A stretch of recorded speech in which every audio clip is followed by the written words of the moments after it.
back for another update. Today is July 2nd, 2024. I am on another ride from Covington to Paint Bank, taking the way that Ride with GPS recommends.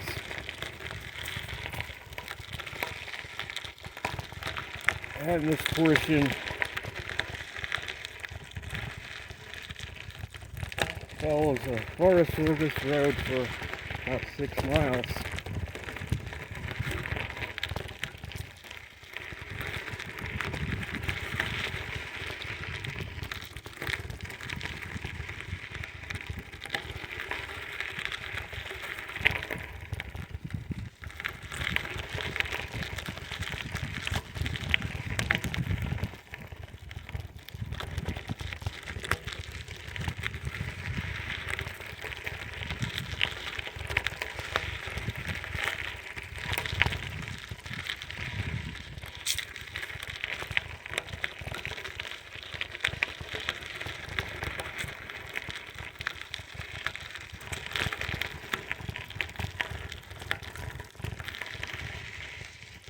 What I'm going to talk about today is a continuation of a discussion on Hurricane Beryl and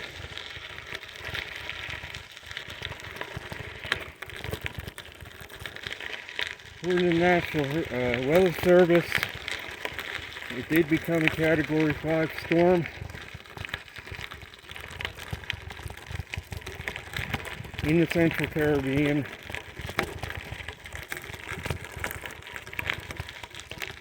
As it continues westward track toward Yucatan and Mexico, Jamaica is in the path, potentially. And again, there's all kinds of talk about this being the new normal now.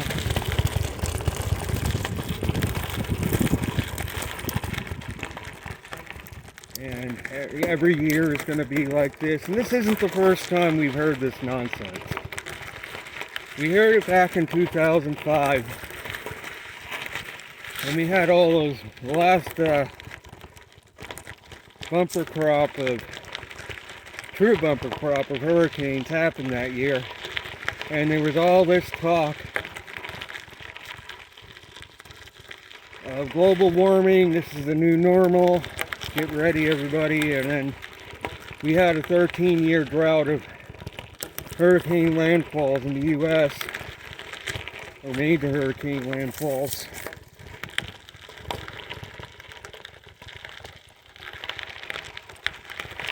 But back in 2005, the oceans genuinely were warm. And all those storms happened through natural causes.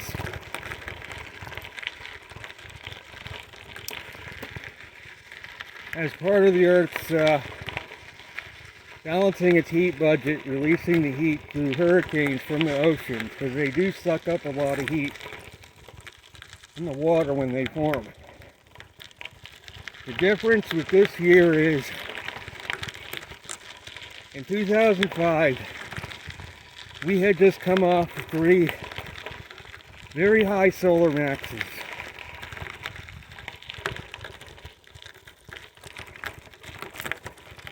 In a row. So the oceans had plenty of stored up heat for these storms to develop and form. And this wasn't just the Atlantic, worldwide there was a huge amount of storms that year because the oceans genuinely were warm from these 3 consecutive high solar cycles.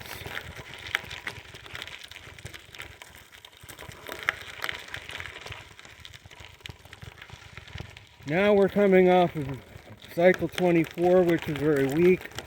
Cycle 25, this max overall is not much different than 24. Only difference is both hemispheres of the sun, northern and southern, fired up at the same time.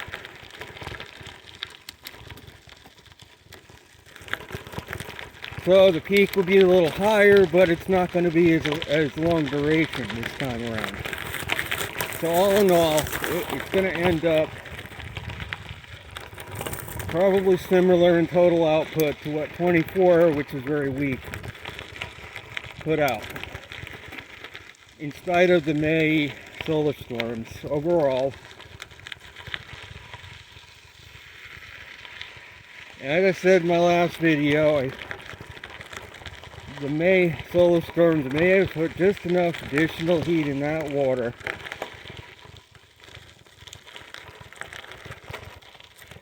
to help Beryl to turn into what it did, through a lot of help from satellite intervention.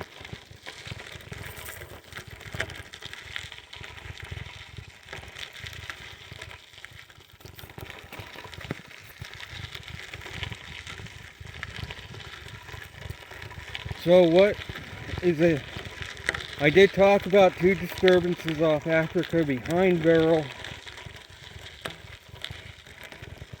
So far, there's no sign of major development with either one of them. They're both dissipating from when I last looked this morning.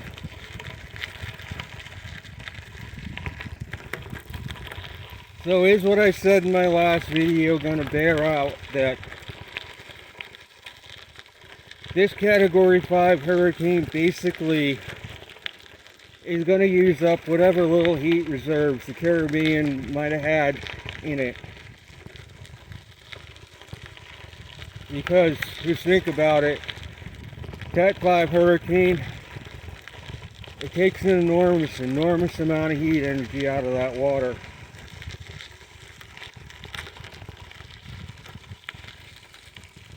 Are there going to be any more storms after this? Is there enough heat energy going to be left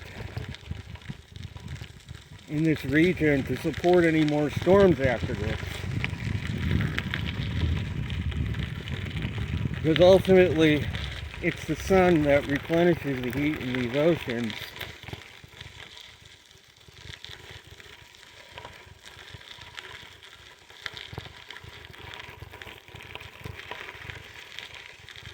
Yes, there's a lot of talk that record warm ocean temperatures, global warming caused this hurricane. Broken a lot of records.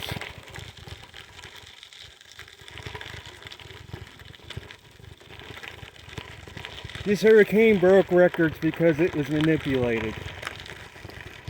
In the past, storms were not manipulated. They bombed this storm with energy from day one.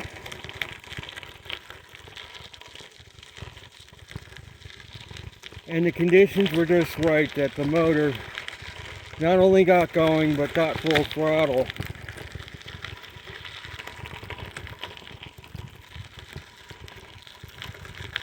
Does this mean we're going to have a record active season? Well, I feel that the heat energy just is not there. Yeah, we're in a solar max, but it's a weak one.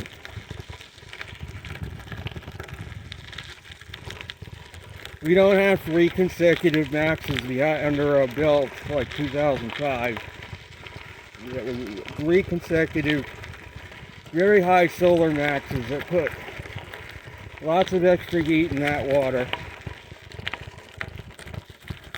We don't have that right now. We're coming off of 2 very deep minimums in the 11-year cycle. 1 week max in 24 and another week. So it is a different situation right now. I don't feel it's going to be like 2005 this year, but there are a lot of top meteorologists out there though that do feel it's going to be like that.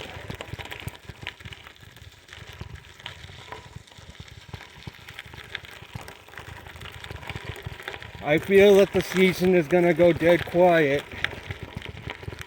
and being that this storm was a Cat 5, it sucked an enormous amount of heat out of the Caribbean, And from this point onward, out of the Atlantic, the tropical Atlantic, it took an enormous amount of heat out of that water.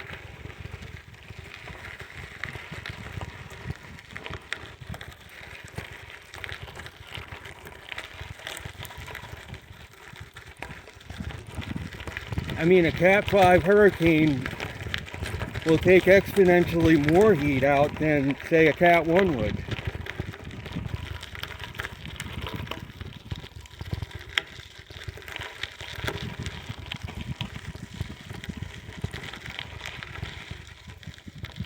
So they keep bombing this hurricane with energy, trying to keep it a Cat 5. In the long run, as I said before, they're shooting themselves in the foot, because the stronger this hurricane stays, the more heat energy it's going to take out of that water. And the big question is, in this storm's wake, is there going to be enough heat energy left in that water to support any more storms?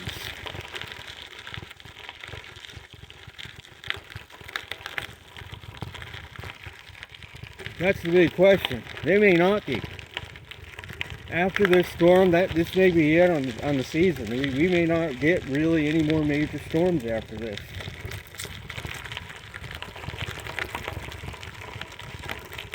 I know this flies in the face of what a lot of people are saying right now. They think that, well, because we got a strong hurricane, broke all records in June, early July, it was a deer, that this is how the rest of the season is going to be. Not necessarily. There's been other years in the past, as I attested to Agnes in 1972 in June, we only had 3 named storms that season.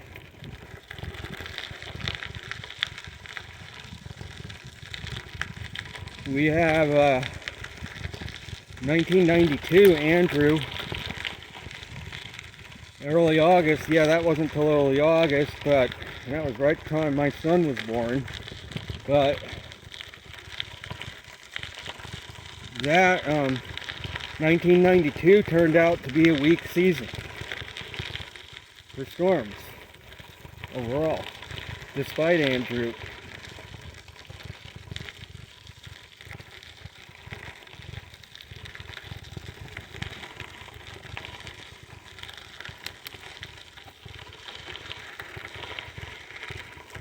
So where will this hurricane go? Will it hit the Gulf Coast? Well, it seems like the MJO has suddenly switched over to phase 2 and 3. Whereas it's been in 4 and 5 for a long time. Now, suddenly it's the phase has shifted to 2 and 3 now. Is that by half chance, or no? I don't think so. They had been keeping it in phase 4 with enhancing convection to try to keep the hot weather in the eastern 2/3 of the U.S. But now with this hurricane, well, they're just conveniently now trying to get the MJO to go into a favorable phase to put a trough in the eastern U.S. so that when Beryl gets into the Gulf, it will be sucked north and hit the coast. Will they succeed? Time will tell. But yeah, they're trying to get the MJO into a favorable phase to suck this hurricane up into the Gulf of Mexico to hit the Gulf Coast. That means there's going to be a cool down in the eastern U.S. coming up in the next couple weeks, along with the threat that Beryl could come up into the Gulf of Mexico. If they succeeded getting the MJO to totally switch over. See, they're manipulating the weather a lot more than people realize. By creating convection in certain areas of the planet by enhancing convection in these storms. They're even trying to control where Beryl is going to track by manipulating the MJO into a more favorable phase so that the high pressure over Louisiana weakens before the storm gets there and turns into a trough instead, and the storm gets sucked north into it. See what I'm saying? These people know what they're doing. However, ultimately, they don't have total control because man does not have the ability to put heat into the oceans. Only the sun does.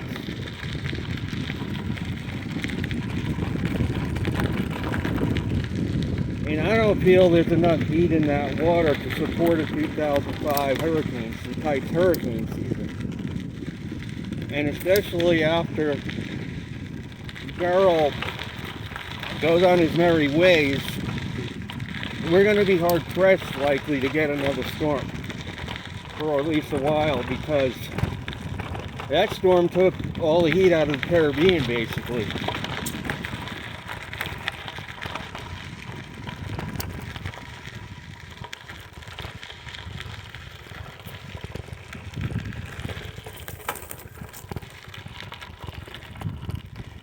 So that was going to be it with this discussion. I didn't want to make it too long of a video. I'll be back with another update soon as I continue my ride toward Paint Bank. I got about probably 10-11 more miles or so, and the total ride in this route is 30 miles, so about 2/3 of the way back. This is a real pleasant Forest Service road the route takes you on.